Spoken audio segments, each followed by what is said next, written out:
Hello, everyone. My name is Denise Cordero. I am a holistic coach and soul mentor.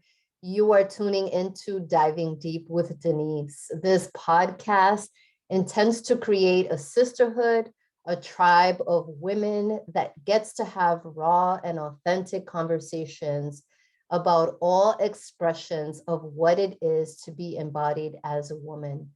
Through the vulnerable sharing of our stories, we get to invite other women to share theirs, to be empowered, to be healed, and boldly step into their authenticity and truth.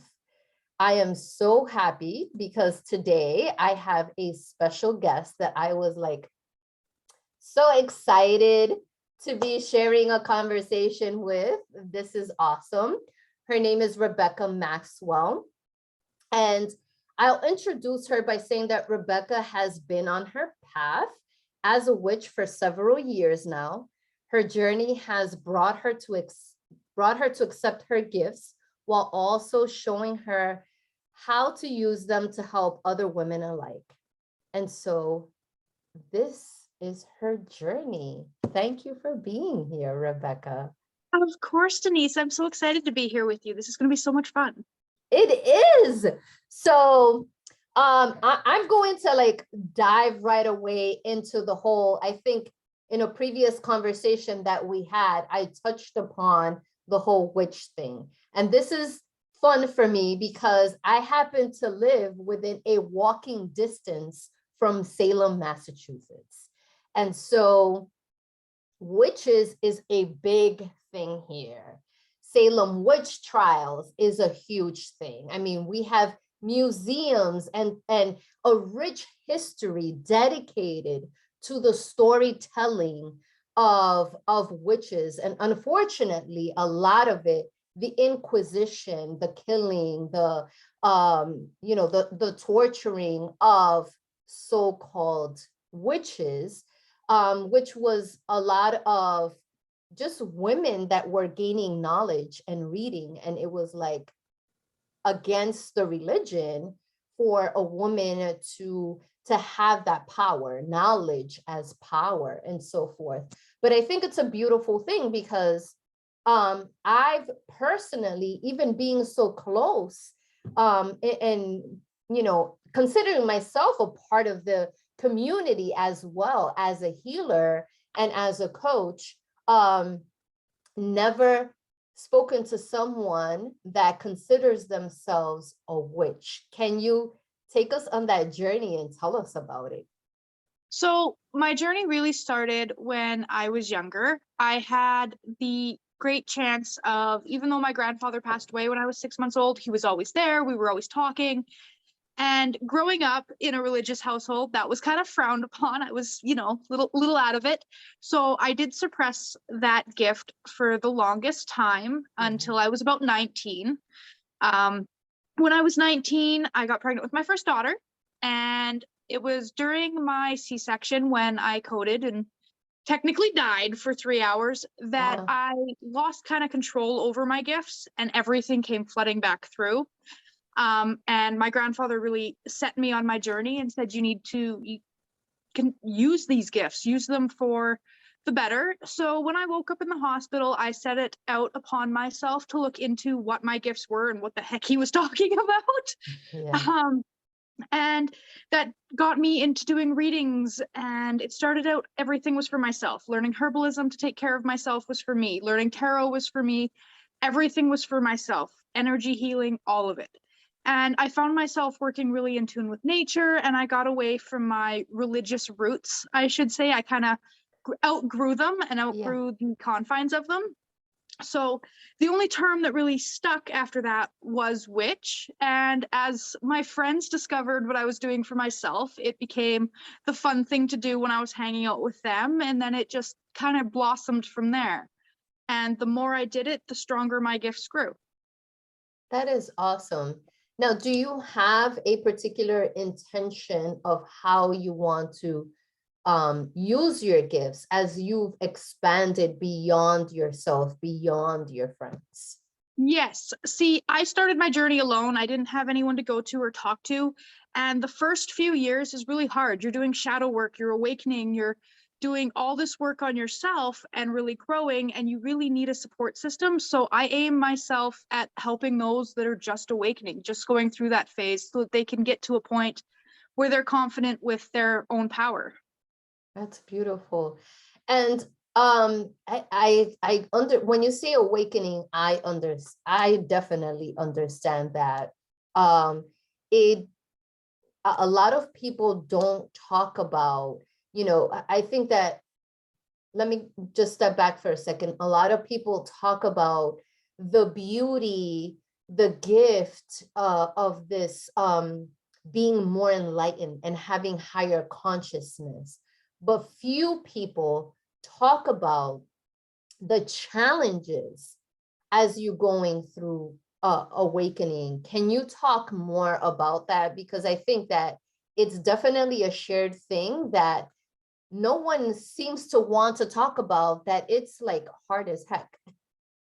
It is. You will go through all the moods. You will go through, like, your mental health will tank for a bit. Like, I suffer from depression and anxiety. It's much better now. It's under control naturally, and I don't have to take medication for it anymore. But at the start, I was on all the medications. I was in therapy, because you have to work through everything. You have to heal your inner child. You have to heal so much about the trauma that's gone in, past life trauma, and it's a lot to overtake. It can be very, very overwhelming.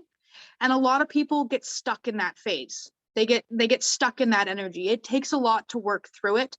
The outcome is beautiful, but to get in and do that work, sometimes that's where people get stuck. And I've seen and I've helped a lot of people who get stuck in that spot, and they end up with addictions and things like that. And that doesn't need to be. We can work through it, and you just need the right support system to get through all of that. Yeah. Are there any modalities that you feel you have more strengths in, or that you feel more called to use? Well, I do a lot of readings for clarity and stuff, and that's where a lot of my clients start out. And then we go into my more healing gifts and whatnot. Being trained in multiple modalities of healing, I always intuitively choose what my clients need, or what the woman I'm working with needs at that time, like exactly what she needs. Um, but first most, I'm always a reader. Like, the cards were my first gift that I embraced, connecting with the other side and with spirit and source and ancestors and everything. And that's where most of my everything comes from. That's everything starts around my cards. I'm not gonna lie. Well, I do have to say that I love me a beautiful deck from time to time, and I have my favorites. I think we go through periods. There's like ebbs Yes. and flows where we have like periods. One of the things that um I think, we were talking about the call, is that we've had different decks, and it's sort of, we reach the end of our journey for some reason with a particular deck, and we feel called to gift it to someone else that may need it, and that is more aligned with them at that moment, and that's fun to do. Yes, it really is. And I have a theory behind why that happens, but every deck is built with an intention by whoever created it, and that energy goes with it. And once you've outgrown that energy on your journey, it's time to move forward and let that deck serve its purpose with someone else who's coming to that level, that energy field in their life, in their time. Thank you. I wouldn't have thought of that. So thank you for, sharing that That's perspective. Yeah, that's just been kind of my experiences. Like, I started out with the Rider White deck, and that was my deck. That's all I used for like the first year. And then I started getting other decks, and the next thing you know, I was like, well, I don't really use my deck that I started with, but I have a girlfriend starting now.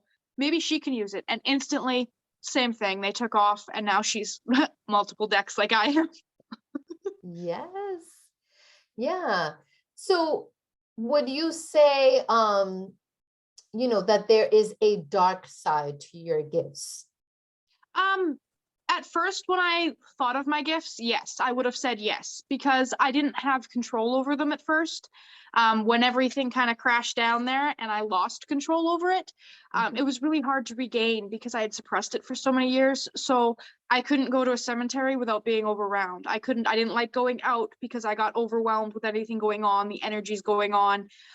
So it was really negative at first until I learned to control it and accept it and work with it.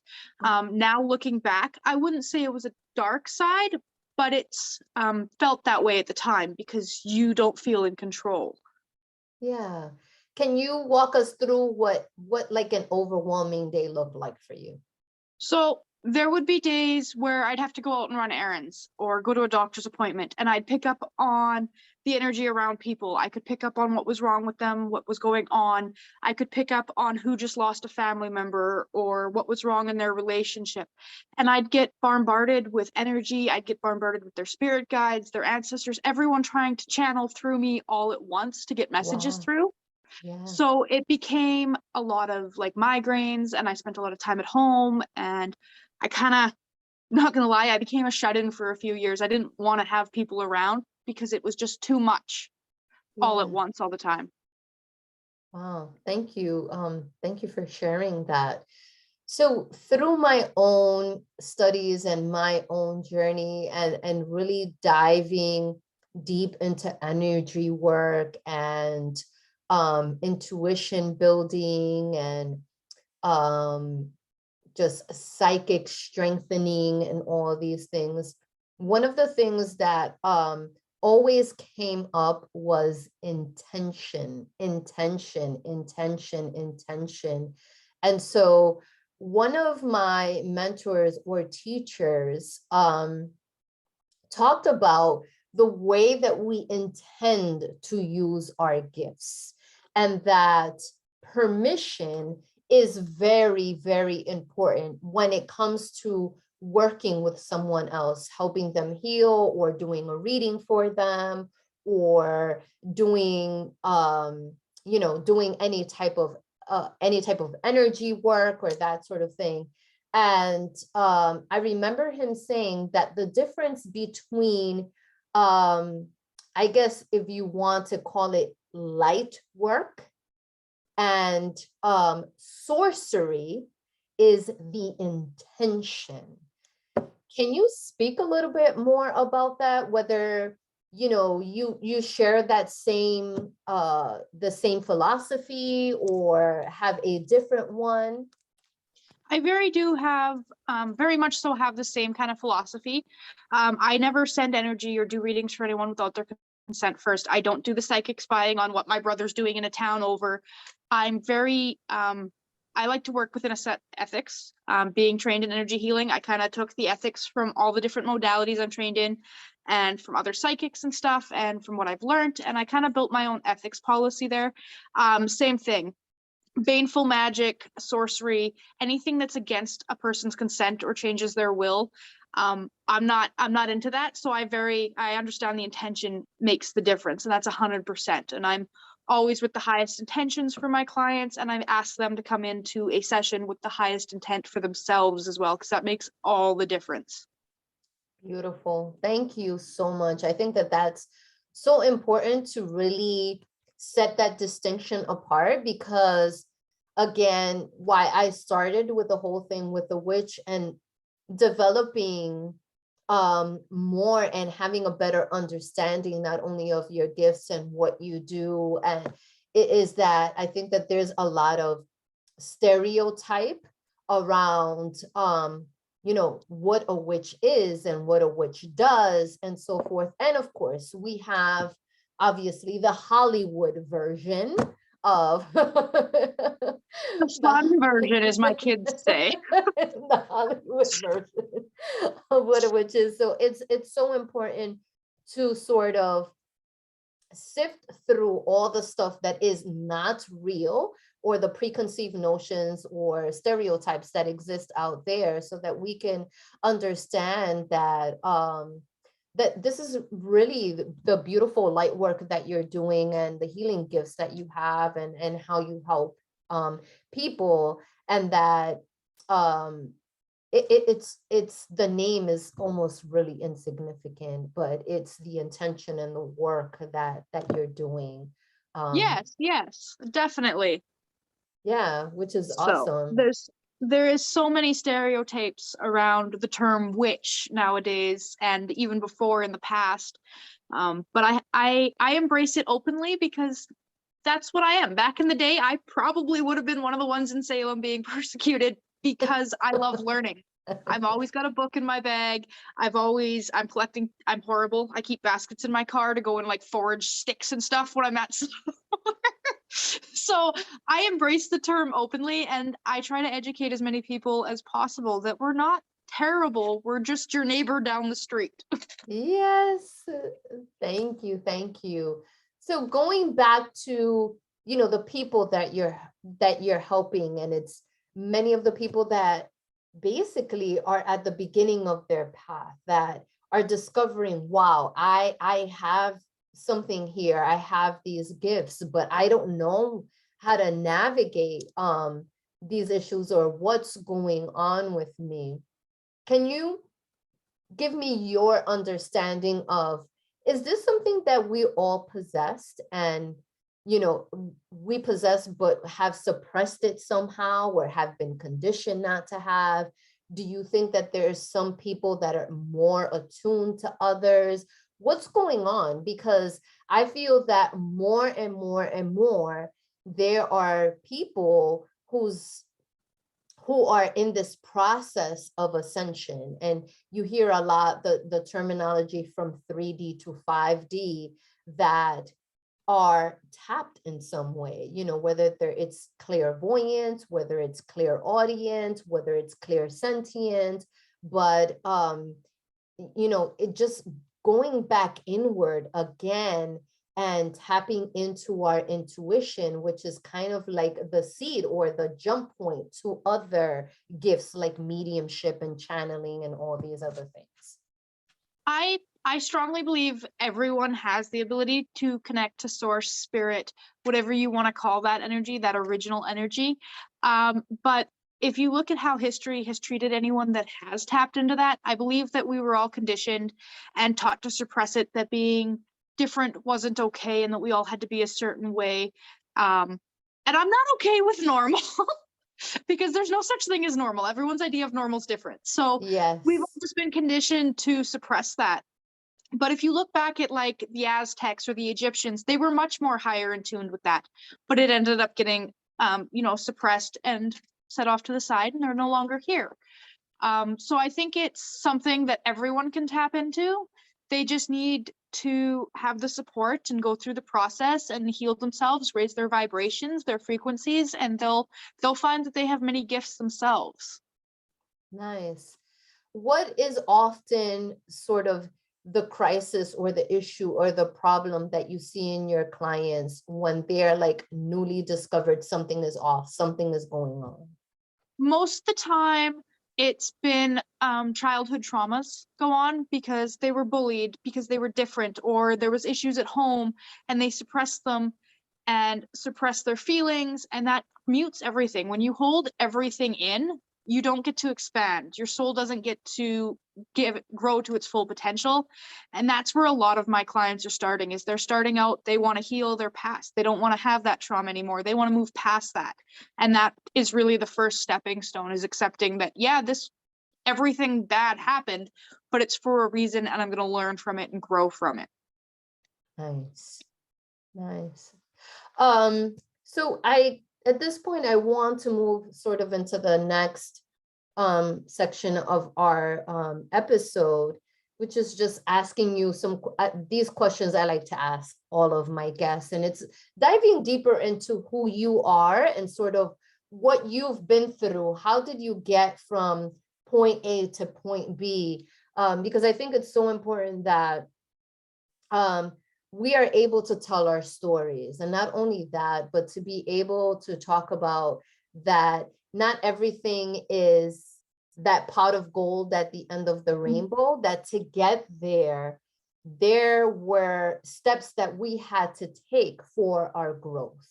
And it's important to talk about what those challenges are and the difficulties, and be able to share also that we can get through them. And so my first question would be, this we know and we hear so much, is that lessons have a way of repeating themselves until we learn what that until we learn the lesson, or we have this reoccurrence of things happening until we've learned what the lesson is. What would you say has been a recurring theme that you've had in your life that it had to like knock you over the head a couple of times before you realize, okay, I get it now? Asking for help was mine. I was always very independent, did everything myself. Even growing up, I was, I helped take care of my siblings. I helped run the household. I grew up very fast. I took on all that weight. I shouldered all that weight. And it was really my starting point. You got to learn this before you can move on, was really asking for help and depending on other people. Moving out and moving in with my now husband was a big change for me because it made me a lot more dependent on him, and we had to work as equals, and I couldn't shoulder all that weight myself. And that was the biggest and first challenging step that I took, was accepting that one and learning that big lesson first. Yeah. Oh, thank you for saying that. I think that's a really, really big one. That's a really big one, especially for women. I think that we do shoulder a lot of things as caregivers, as partners, as mothers, sisters, daughters. We have this, we can do it all, we can do it all, we can do it all. And it's so hard for us to be able to ask for help. Because sometimes it's perceived as a weakness. Like that's yeah. very true. That's how I always was. Like, even growing up as a teenager, I was diagnosed with my brain tumor that I still have, and I didn't let it stop me. Okay, I'll drop out of school, I'll homeschool instead, and then let's homeschool my siblings, I'll help teach them.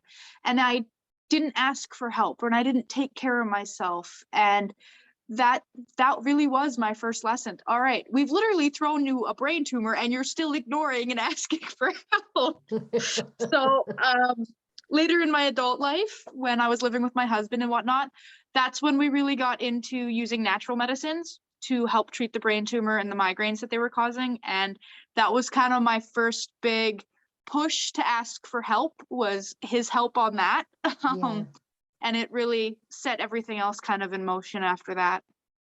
Yeah, great. Thank you. That's a really, really powerful one.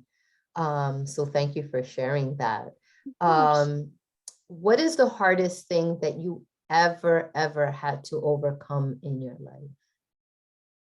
There was a point where everything was really kind of falling apart around us. We were young, we made stupid choices, we did stupid things, and we had to move and start all over. We were staying in a hotel for like the first 2 months after my daughter was born, and we started from ground zero and rebuilt everything.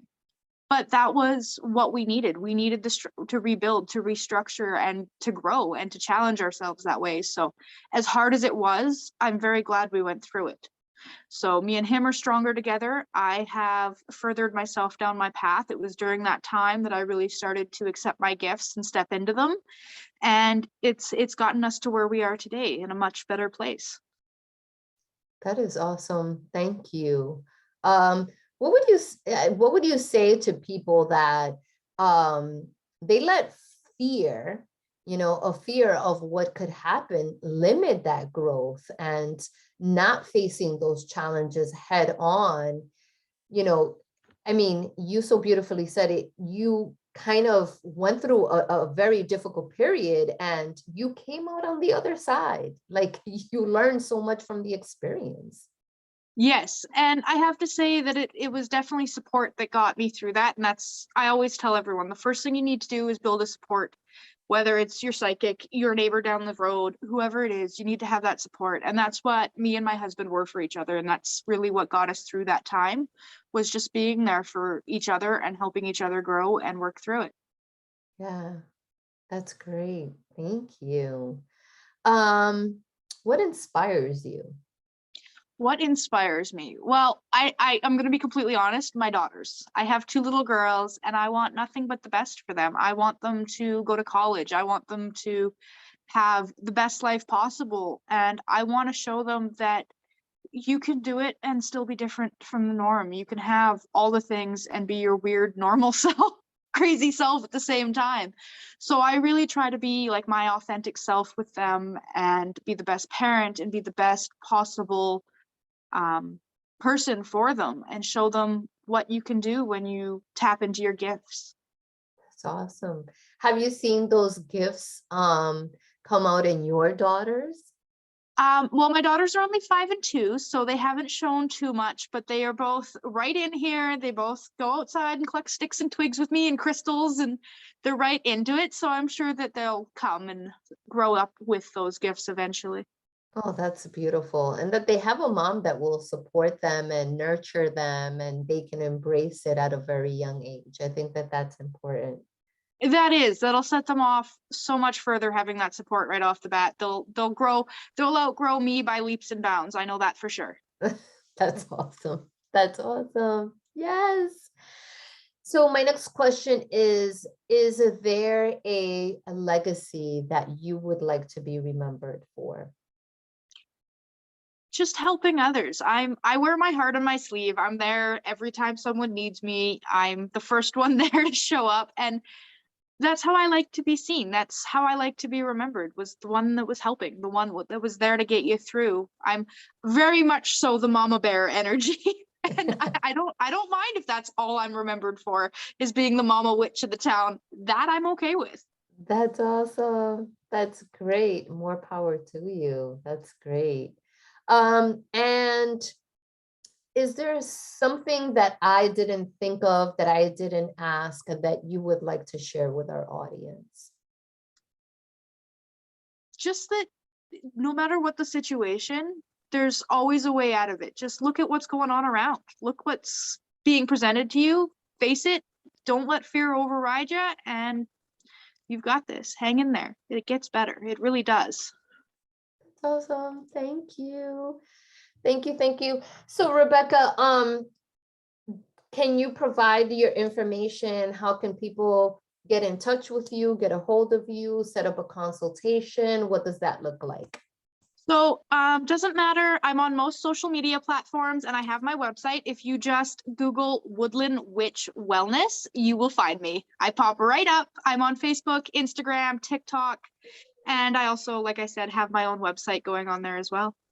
Oh, awesome. Thank you. Thank you. Thank you so much. Thank you again for being here, for being, my guest, and for this amazing connection. And I so look forward to many more connections in the future, but so nice to have you share your gifts with our audience. And you already have the information to get in contact with Rebeka. It was my pleasure, Denise. Thank you so much for having me. Yes. Well, thank you everybody for tuning into Diving Deep with Denise. Please like, share with all your friends. Help us to grow our community, whether you're on YouTube, Spotify, Apple Podcasts, Google Podcasts, wherever you may be listening. Thank you for tuning in again. And until next time, bye-bye.